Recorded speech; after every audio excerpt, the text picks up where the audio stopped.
Allah Subhanahu wa ta'ala berfirman, Qul in kuntum tuhibbunallah fattabi'uni. Katakan Muhammad, katakan, jikalau engkau mencintai Allah, maka ikutilah aku.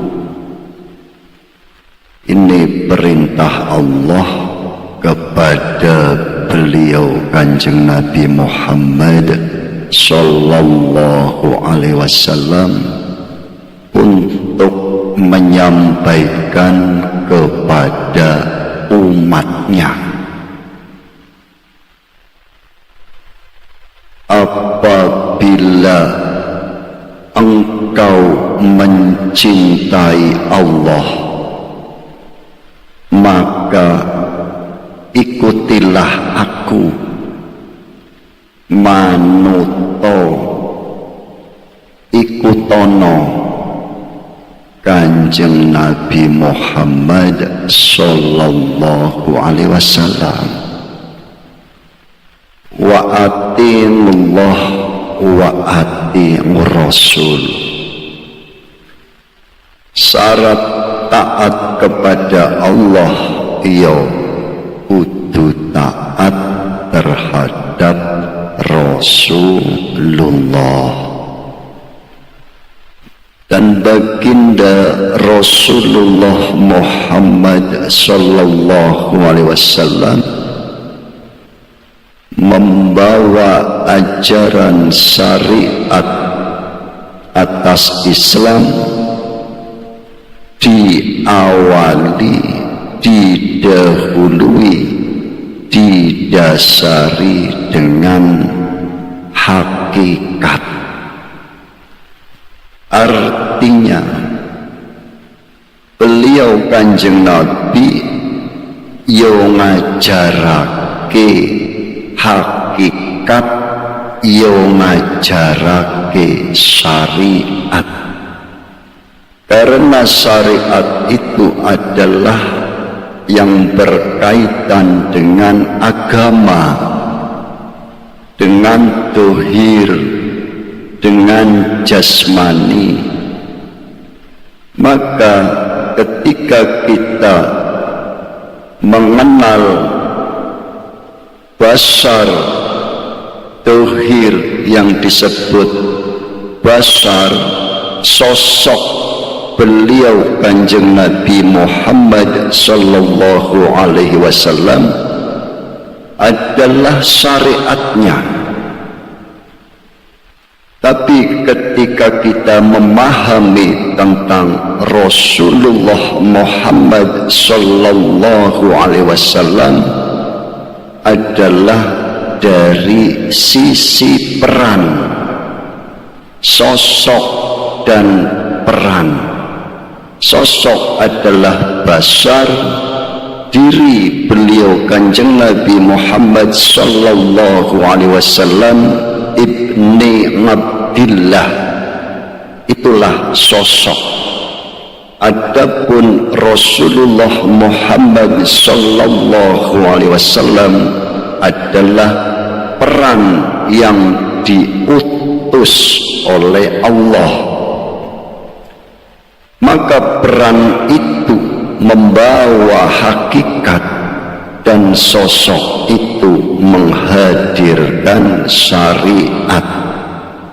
Fattabi'uni, maka ikutilah aku dari sisi syariat dan sisi hakikat. Itu apabila engkau ingin mencintai Allah. Yuhibbukumullah wa yaghfir lakum dzunubakum. Dan ketika ketika Allah sudah mencintai engkau, maka Allah akan menghapus, mengampuni seluruh dosa-dosamu. Inilah syarat mencintai Allah, harus ikut terhadap Rasulullah, baik dalam syariatnya ataupun hakikatnya. Karena syariat tanpa hakikat adalah ditolak, dan hakikat tanpa syariat adalah sesat. As-syari'atu bila hakikatin la maqbulah, wal hakikatu bila syari'atin dolalah. Dan apa yang dicintai Allah itu? Ketika seorang hamba ingin mencintai Allah, maka harus mengerti apa yang dicintai Allah itu. Maka dalam ayat lain Allah menjelaskan, innallaha yuhibbut tawwabin wa yuhibbul mutatahhirin. Sesungguhnya Allah mencintai orang-orang yang bertaubat, orang-orang yang kembali kepada Allah, dan orang-orang yang mensucikan dirinya. Inilah yang dicintai Allah, diantaranya orang-orang yang mau bertaubat dan orang-orang yang mensucikan dirinya. Dalam hal taubat ini pun terbagi menjadi dua. Apa? Taubat secara syariat dan taubat secara hakikat. Taubat secara syariat maka dilakukan di antaranya dengan cara menjalankan sholat taubat, membaca istighfar, memperbaiki keburukan dan mengisi dengan kebaikan dan lain sebagainya. Dan taubat secara hakikat adalah wa anibu ila rabbikum wa aslimu lahu, dan cepat-cepatlah kembali kepada Tuhanmu dengan berserah diri. Ini yang dimaksud taubat secara hakikat, berserah diri, kembali kepada Allah dengan berserah diri. Kembalikan sifat-sifat rububiyah Allah. Jangan dirimu merampas, mengakui, merasa memiliki. Karena kita hidup adalah dihidupkan oleh Allah, kita wujud diwujudkan oleh Allah, kita gerak digerakkan oleh Allah, kita ada diadakan oleh Allah. Tiada yang selain Allah, baik hidup, gerak, diam, wujud, ada. Kembalikan itu. Ini hakikat daripada bertaubat. Wa yuhibbul mutatahhirin, dan Allah sangat mencintai orang-orang yang mensucikan diri. maka mensucikan diri ini pun ada secara syariat dan secara hakikat.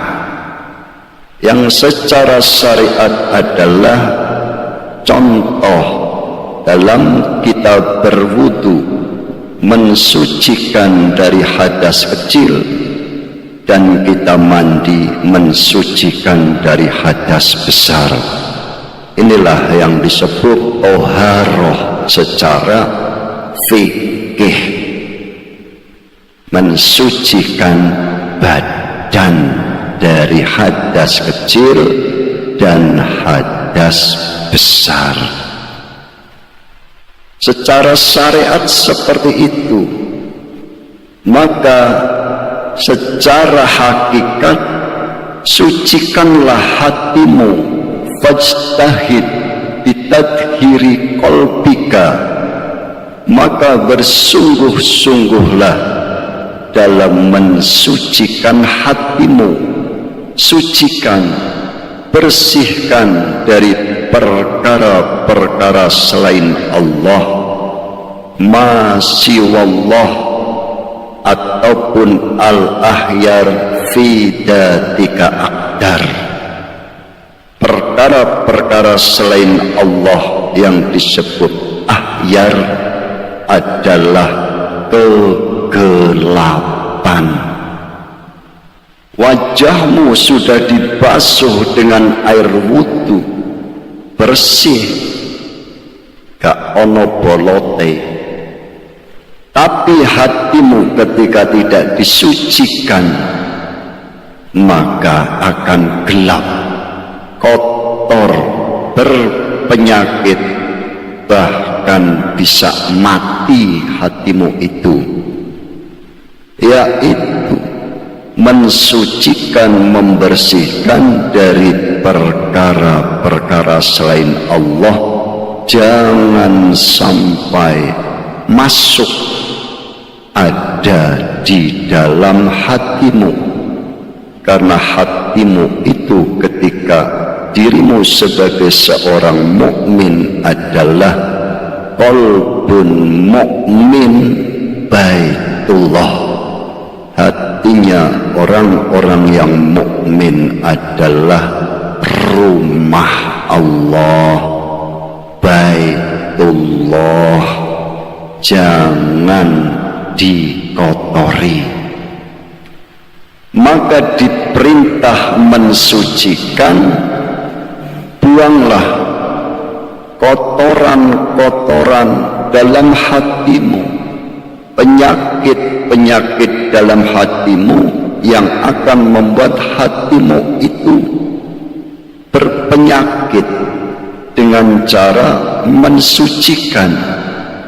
Apapun selain isbat asma Allah dalam hatimu, itu disebut berhala maknawi, atau yang disebut al-asnam. Al-asnam itu berhala. Ketika kita pahami dari sudut pandang syariat adalah patung, pohon, benda, apapun yang berwujud barang ataupun benda. Ini maknawi. Maknawi itu adalah batin. Apapun ketergantungan hatimu, menghadapnya hatimu terhadap selain Allah, itu yang disebut al-asnam, berhala. Sucikan, karena berhala-berhala itulah yang akan mematikan tauhidmu, sehingga dirimu, hatimu akan syirik, menyekutukan terhadap Gusti Allah. Itu orang-orang yang mencintai Allah harus manut ikut datang Rasulullah. Dan apabila orang itu mencintai Allah, dan manut ikut terhadap Rasulullah, maka Allah pun akan mencintainya dan akan menghapus segala dosa-dosanya, sehingga roh kita itu kembali suci, karena Allah Maha Suci. Roh itu dari Allah juga suci. Allah mencintai orang-orang yang kembali bertaubat dan mencintai orang-orang yang mensucikan diri. Itu sebagai muqaddimah.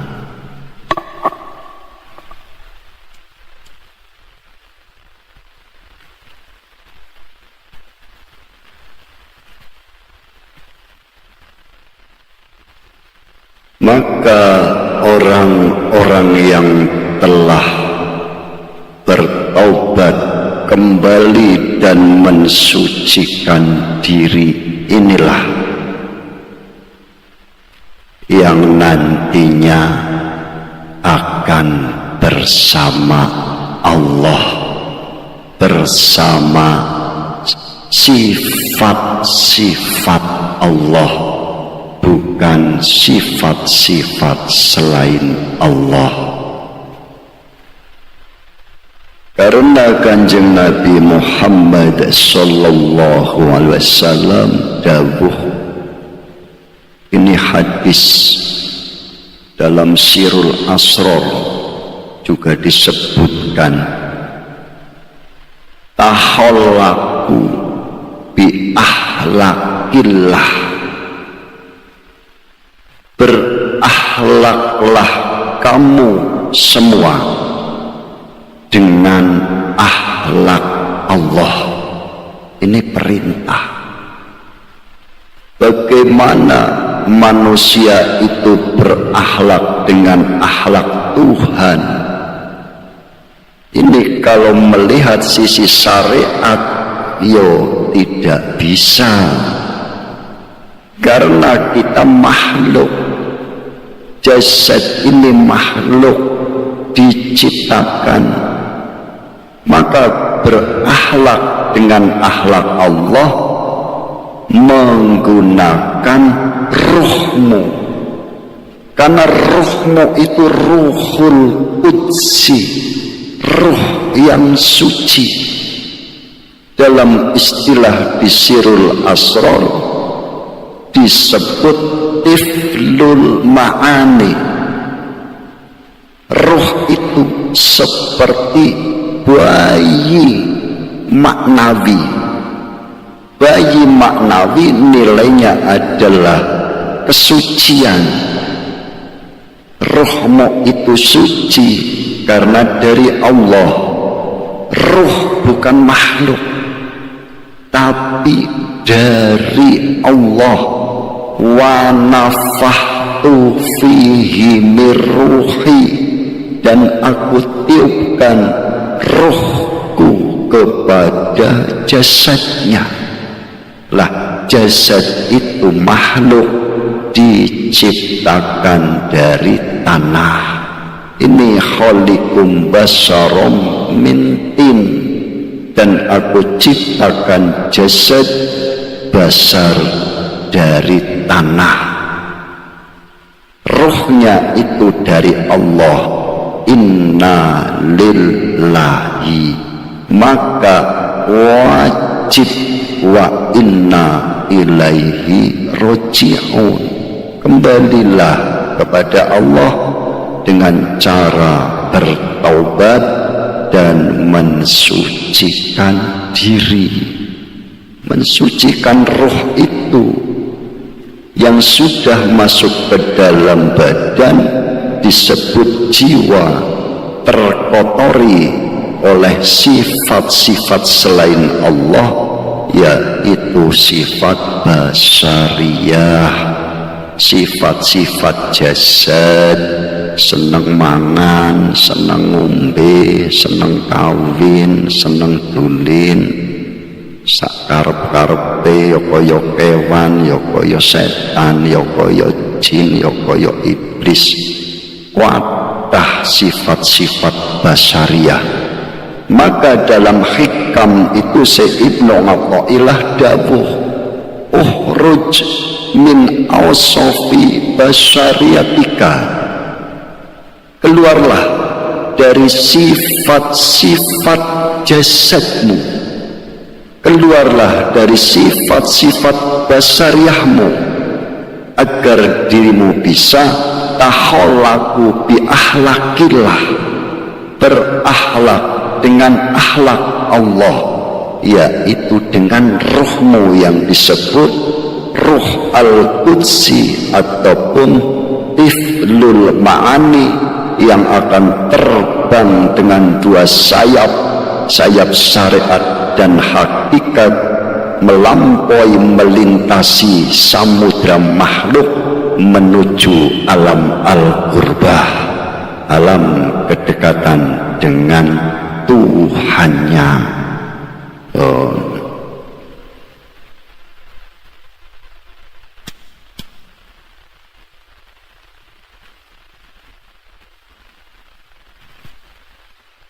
Dan berakhlak dengan akhlak Allah, maka kita juga perlu memahami puji qadim ala qadim, puji qadim ala qadim, qadim terdahulu, tidak diawali dengan permulaan. Allah itu qadim, terdahulu dan tidak didahului oleh apapun. Itulah qadim ala qadim. Apa puji qadim ala qadim itu? Yang pertama adalah Allah memuji dirinya sendiri.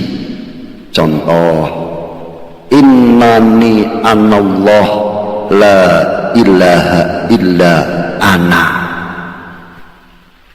sesungguhnya aku adalah Allah, tiada yang selain aku. Ini salah satu contoh Allah memuji dirinya. Contoh dalam ayat lain, ala innahu bikulli syai'in muhit, ingatlah sesungguhnya Allah itu meliputi segala sesuatu. Ataupun contoh lain, wa huwa ala kulli syai'in qadir, dan dia Allah maha berkuasa atas segala sesuatu. Ini qadim ala qadim, Allah memuji dirinya. Yang kedua, qadim ala qadim, Allah memuji makhluknya. Contoh, wa innaka la'ala khuluqin azim. Ini dalam surat Al-Qalam kalau tidak salah. Dan sesungguhnya engkau Muhammad mempunyai akhlak yang agung. Sesungguhnya engkau Muhammad memiliki budi luhur, makanya ada ajaran budi luhur. Khuluqin azim iku Qur'ane yen wong Islam.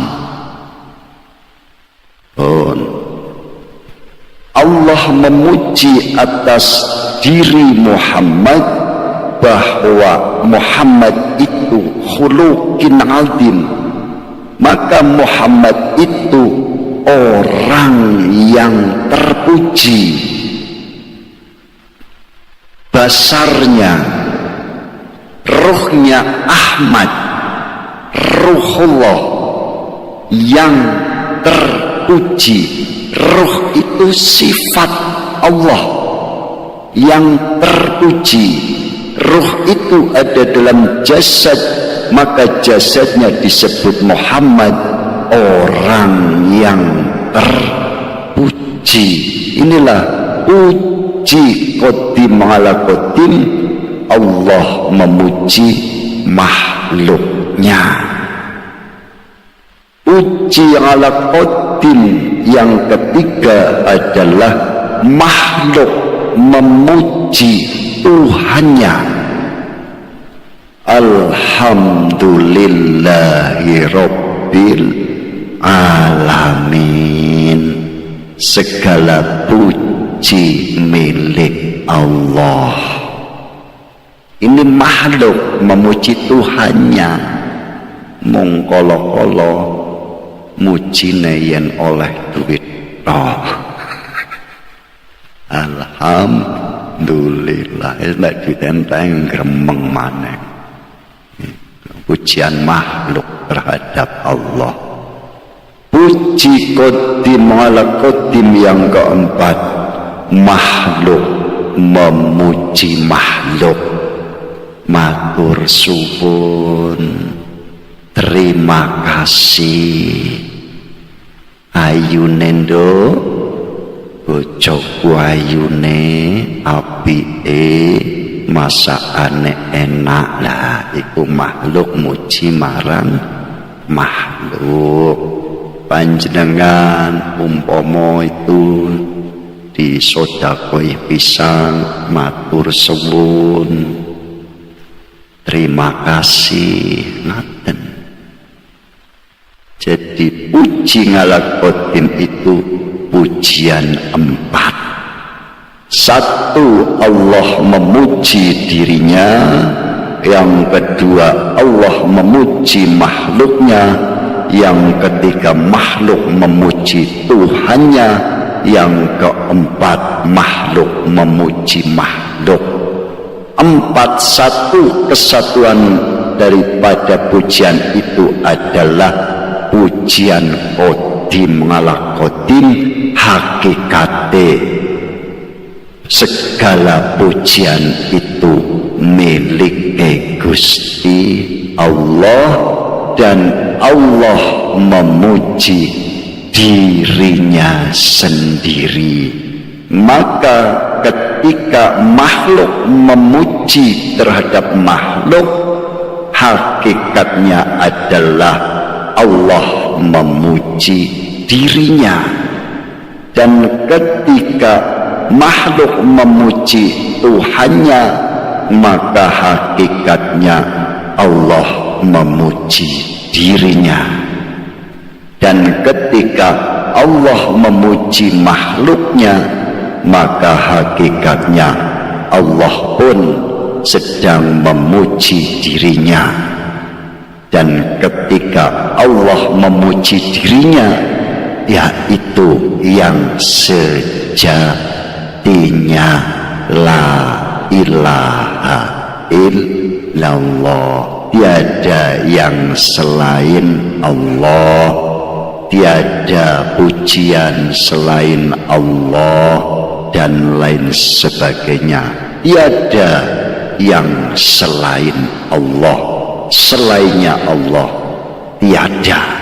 Maka ketika lambemu memuji Allah, tapi hatimu ingin dipuji makhluk, inilah orang-orang yang belum bisa masuk dalam wilayah kesucian Allah. Lah iya wis paham puji qadim ala qadim, kok senenge dielem teng makhluk. Mongko sucikno, bertobatlah, kembalilah kepada Allah dengan akhlak Allah. Ini tidak akan bisa tanpa dirimu mengenal Allah. Tidak bisa. Dan hari ini banyak terjadi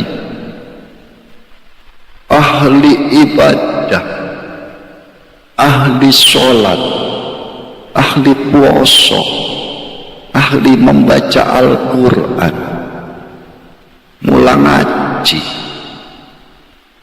tapi masih gila dengan pujian. Orang kalau masih ingin dipuji, jelas ada harapan, sandaran, berharap, tujuan, tendensi terhadap selain Allah, yaitu makhluk. Orang-orang semacam ini tidak bisa dijadikan wasilah, tidak bisa. Didoakan saja, ampun tidak dosakan wasilah, tapi didongakno, moga-moga ndang sapa sing ngomong modar sadar ngono iku, moga-moga ndang sadar. Ngomong-ngomong modar, ampun, ojo ndongakno elek, ndongakno sing bagus. Karena orang yang masih ibadah dalam tauhid, inilah ilmu yang hanya sampai di tenggorokan, belum bisa masuk ke batin. Yang dibicarakan itu makhluk, sibuk dengan makhluk. Perseteruan terus bergulir dan terjadi. Yang tidak cocok dengan nafsunya maka akan menjadi musuh. Ini pasti, apapun itu, karena masih ibadah ataupun ilmunya di dohiriyah, belum sampai batin, belum sampai rasa. Mateniku.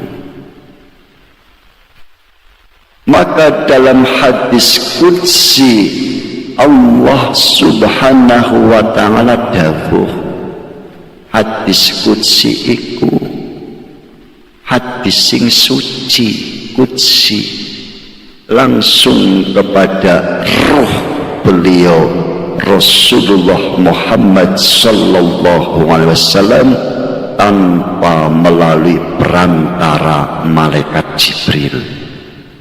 Namanya hadis qudsi, kalamullah. Kalau yang melalui malaikat Jibril disebut wahyu. Jadilah Al-Quranul Karim yang turunnya bertahap dengan mushaf lembaran-lembaran. Kalau hadis qudsi langsung tanpa perantara. Dan ini firman Allah di dalam hadis qudsi juga tersebut di dalam kitab Sirul Asrar. Apa dawuhnya Allah? Ini orang-orang yang sudah bisa melepas keaguan diri, orang-orang yang jiwanya sudah tidak terbelenggu oleh nafsunya, orang-orang yang sudah ilmunya tenggorokan ke bawah, sudah sampai rasa. Apa dawuhnya Allah? Ida ahbabtu ngabdan, ida ahbabtu ngabdan, apabila aku telah mencintai seorang hamba, kuntu lahu sama'an, wa basaran walisanan wayadan warijalan. Apabila aku telah mencintai hamba, maka kuntu lahu sam'an, aku yang menjadi pendengarannya, wa basaron, dan aku yang menjadi penglihatannya,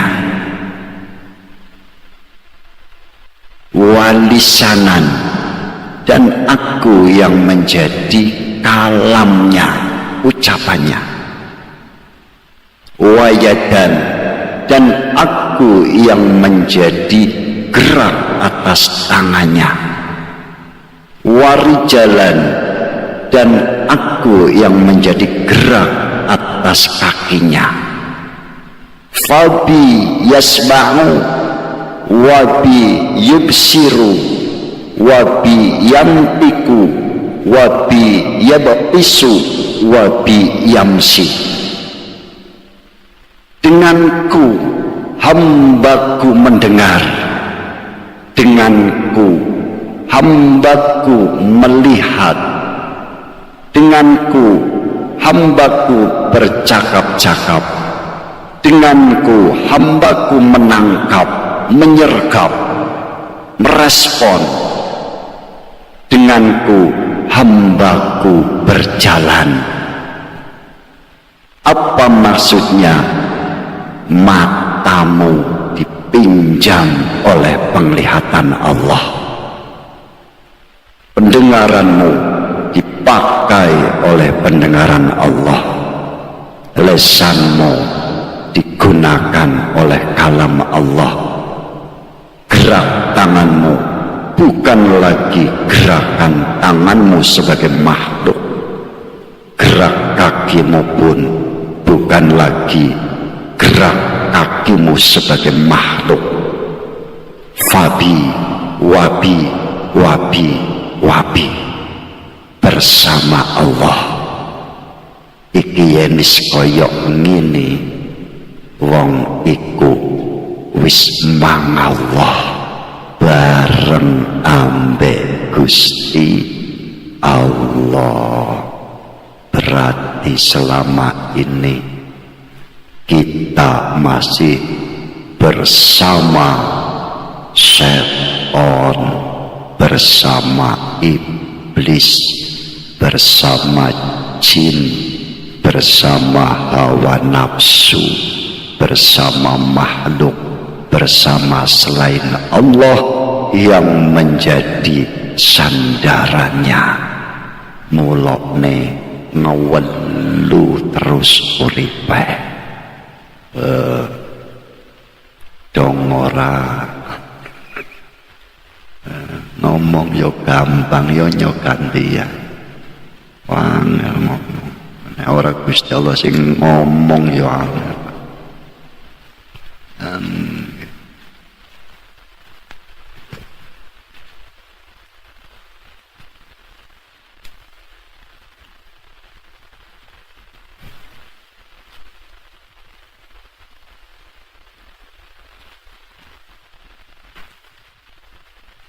Dan di Ramadan inilah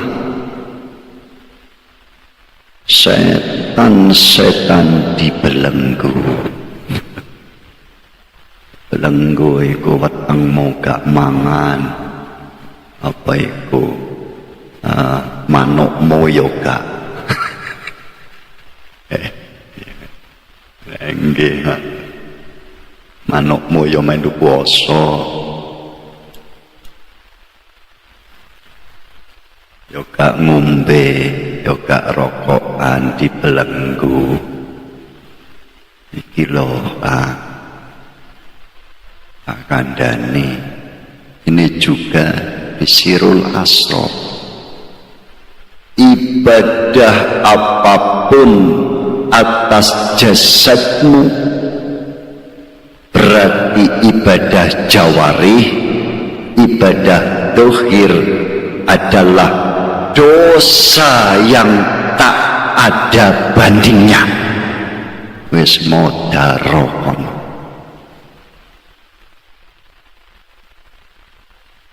Kita merasa beribadah atas jasad ini, itu dosa yang tidak ada bandingannya.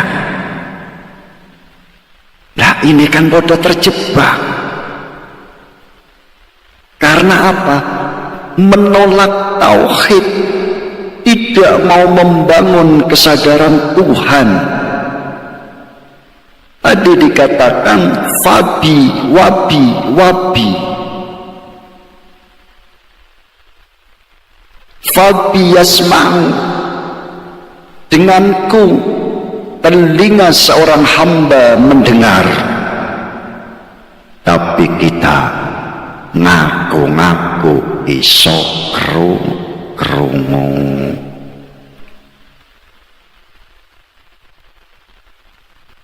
Wabi yubsiru,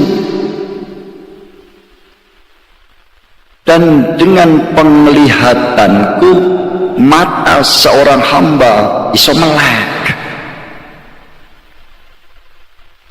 Tapi seseorang ngaku-ngaku sing roh mataku. Ini dosa yang tidak bisa dibandingkan dengan apapun. Wabi yamtiku dan lain sebagainya. Kita lebih perluas agar kita faham. Kita bisa sholat 5 waktu umpomo, mau tidak mau pelaku syariat tanpa hakikat akan merasa dirinya yang sholat. Mula apa? Nafsu dengan surga, nafsu dengan pahala, nafsu dengan ilmu, nafsu dengan kedudukan, nafsu dengan kehormatan, nafsu merasa dirinya ahli beribadah. Iki yen kupinge bolong, iku ibadah apapun atas jasadmu itu adalah dosa yang sangat besar, tidak bisa dibandingkan dengan dosa apapun karena sangat besar. Ikulah mula apa ojo ndeprok ngaji ibadah ndok syariat tok, mesti sorong, mesti, karena harapannya itu tidak sesuai dengan ekspektasi. Apa yang kamu harapkan tidak akan terwujud di akhirat. Apa yang kamu telah angan-angankan dan pikirkan itu hanya bualan saja. Kamu hanya bersiul-siul, bertepuk-tepuk di depan Masjidil Haram karena hatimu tidak sambung. Karena mung bersiul-siul beoyo iso. Mula orang-orang yang telah bermakrifat, nuwun sewu ngapunten jangan salah paham, ada istilah orang yang telah makrifat haram sholat. Wah iki gak paham, rame-rame ora sholat, orang ngono maksudnya. Dirinya tidak berani ngaku-ngaku iso sholat. Karena sampai ada keakuan diri, ini dosa yang sangat besar. yang dilakukan oleh jasadmu. Karena jasadmu itu bisa gerak, ada nafas. Nafas itu tandanya ada roh ataupun jiwa, dan roh ataupun jiwa itu tandanya adanya hidup. Dan hidup itulah Allah. Maka gerakmu, ibadahmu, sholatmu itu karena hidup, yaitu Allah. Bagaimana dirimu merasa hidup? Lah wong diuripi. Ini dosa. Haram sholat, haram dzikir, haram kaji, haram zakat, haram puasa. Jasadmu itu tidak ada hak memiliki apapun yang bukan sifat Allah. Yang sifat Allah tidak boleh kamu rampas. Karena ketika dirimu mengaku-ngaku ini merampas sifat-sifat Allah, maka harus keluar dari sifat-sifat basariahmu itu, dulur. Metuwo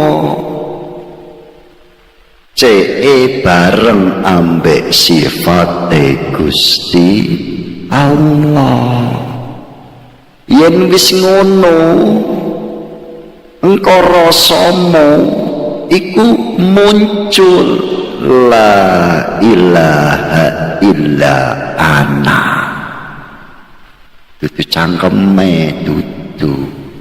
Nek cangkeme sing ngomong, masya iku tajalli Allah bagi orang syariat yang mendengar nanti akan dikatakan jenar Syekh Siti jenar, karena kebodohan mereka tidak mau memahami tentang Syekh Siti Jenar itu apa, siapa dan bagaimana. Langsung divonis sesat.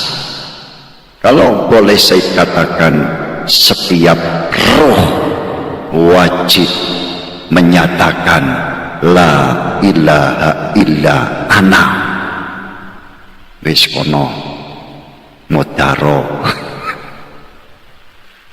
Ayo roh nggih, rasa bukan rumangsa. Bukan berarti menyatunya hamba dengan Allah, bukan. Ya ora iso. Barang ora wujud kok menyatu karo sing wujud, ya ora iso.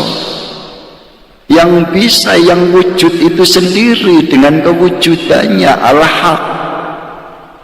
Adapun selain Allah la maujudah, tidak wujud tapi diwujudkan.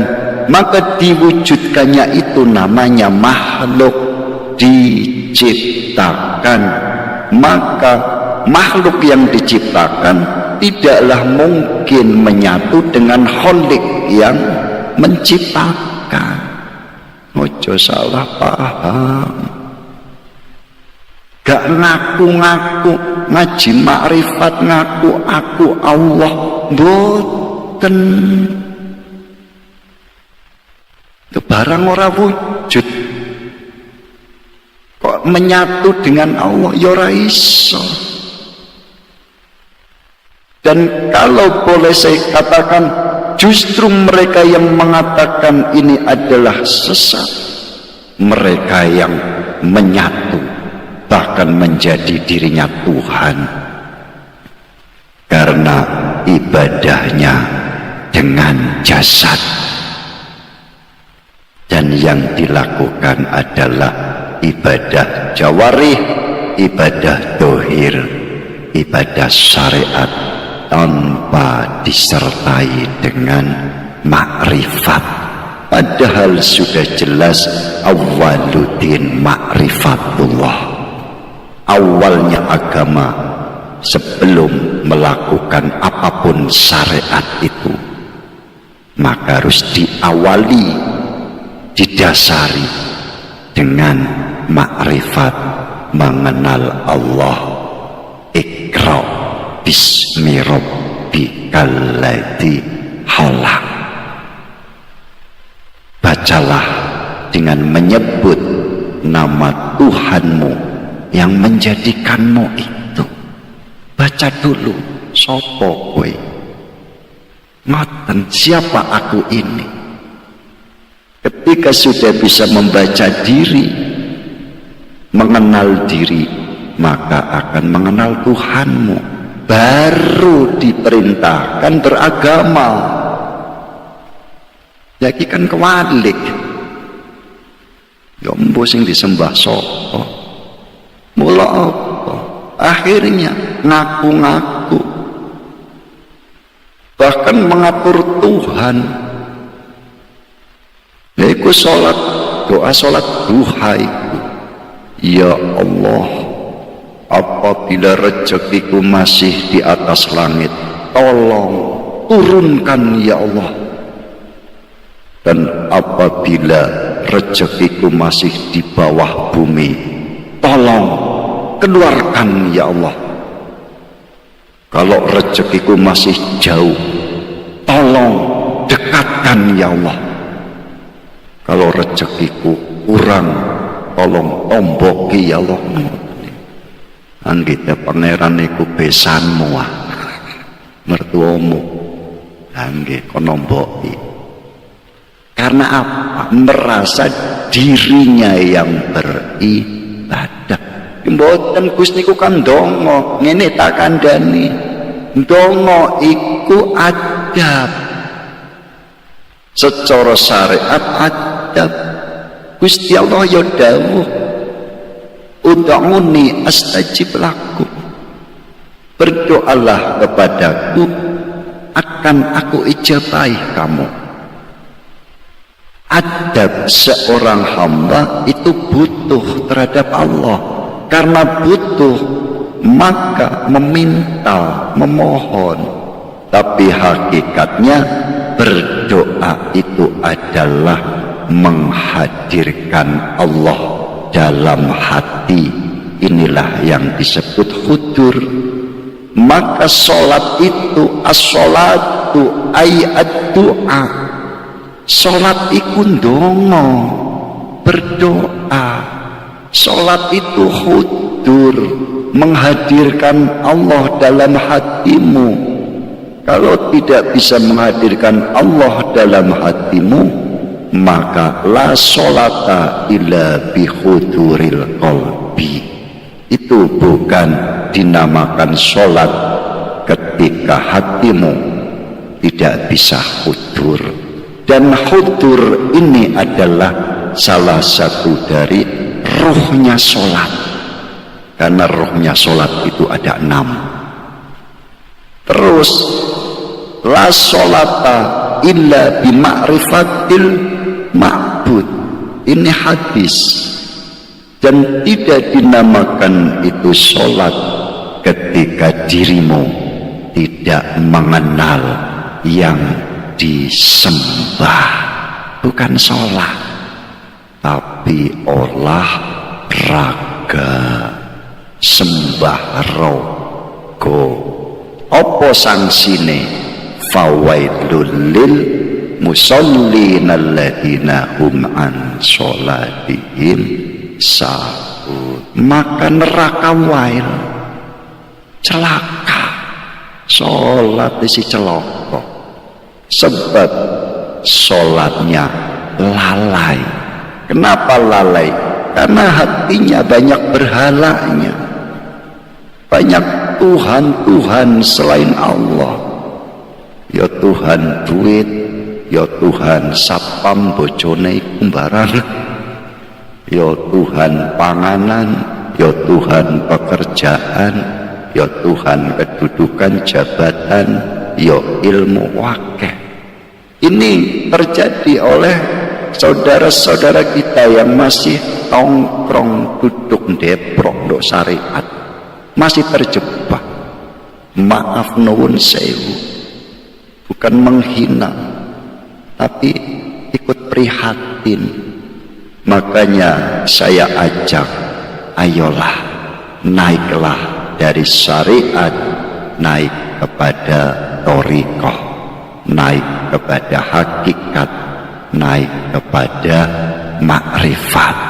Syariat adalah kendaraan, thariqah adalah jalan, hakikat adalah tujuan, makrifat telah sampai di tujuan. Lah nek mung syariat tok kaya dene mung kendaraan tok, kate ndek endi mau kemana ya mbok ora roh. Lah iki kan marane ora ono tujuan. Tujuannya iku hakikat makrifat iku, dan makrifat itu sebagai awalnya agama. Awalnya agama harus makrifat, dan makrifat ini macam-macam. Yang saya maksud makrifat di sini adalah wa'bud rabbaka hatta ya'tiyakal yakin. Menyembahlah, menghadaplah kepada Allah sampai dirimu betul-betul yakin. Maka ada isbatul yakin, sampai merasakan, sampai membuktikan wujud nyatanya Allah, wujud dari afnalnya Allah, wujud dari asma, wujud dari sifat, wujud dari dat. Harus bisa melihat wujud nyatanya Allah, karena Allahun nurus samawati wal ard. Allah cahaya langit dan bumi yang menjadi energi kemudian menjadi materi. Jasadmu itu materi dan ditempatkan di alam semesta yang berwujud materi. Materi itu adalah tajalliyat, tangayunat, perwujudan Allah dari sisi afnalullah. Maka saksikan itu. Ketika sudah paham, berarti aku orang duwe afnal. La fa'ila illallah. Tidak ada yang berbuat kecuali Allah itu sendiri. Diriku hanya wa annahum mahalun dituhuri dzalika faqat. Diriku hanya tempat Allah berbuat. Kadang diperankan dalam ketaatan, kadang diperankan dalam kemaksiatan, gak ono urusan. Kadang diperankan, diterjadikan dalam nikmat, kadang diperankan dalam musibah ataupun ujian, gak ono urusan. Urusane trimonen iku. Ini tidak bisa diterima ketika nafsu itu masih mencengkramu. Tidak bisa menerima. Gelemah diwai melarat, gak gelem karepe sugih. Gelemah diwai meriang sakit, yo gak gelem. Pancen uripe nggo nafsu iku. Maka ada seorang arif, dia taat kepada Allah 40 tahun, tidak pernah meminta. Yang beliau lakukan adalah menerima dan menerima apapun kejadiannya itu. Lah kalau orang yang manusia jasad, orang-orang yang masih duduk di syariat, ini tidak mau menerima, tidak mau, karena ibadahnya itu dorongan nafsu. Ngeten lho Kang, orang yang makrifat itu yang dibangun kesadaran. Tidak ada seorang manusia pun yang bisa lepas dari takdir Allah. Takdir Allah, umpama dalam sekarang jam ini kita berbohong, ya harus terjadi. Tapi nasibmu ketika sadar, maka itu dinilai taat, walaupun syariatnya adalah maksiat. Maka niku loh, nek syariat kan boten. Saya tidak menyalahkan mula yen apik saka Allah, yen elek saka awake dhewe. Ancene ngono. Kalau baik itu dari Allah, kalau buruk dari dirinya sendiri. Syariat seperti itu. Masih ada dua perkara, hamba dengan Tuhan. Padahal apa? Al-abid wal ma'bud wahid. Yang menyembah, yang disembah satu, ahad. Tapi karena kebanyakan orang belum bisa menyatukan, belum bisa bertauhid, bahkan menolak tauhid, ya akhirnya tergelincir. Yang dianggap ibadah itu hakikatnya padahal maksiat. Tangge yang ibadah awak kan maksiat. Beribadahnya jasad itu maksiat. Tapi orang yang tidak paham hakikat itu ketaatan. Lo rumangsa iso salat iku maksiat sanes. Maksiat yang tidak ada bandingnya dosanya. Iki lho jero iki ngajine rada-rada. Nembe budal diantem iki yo ngeluh.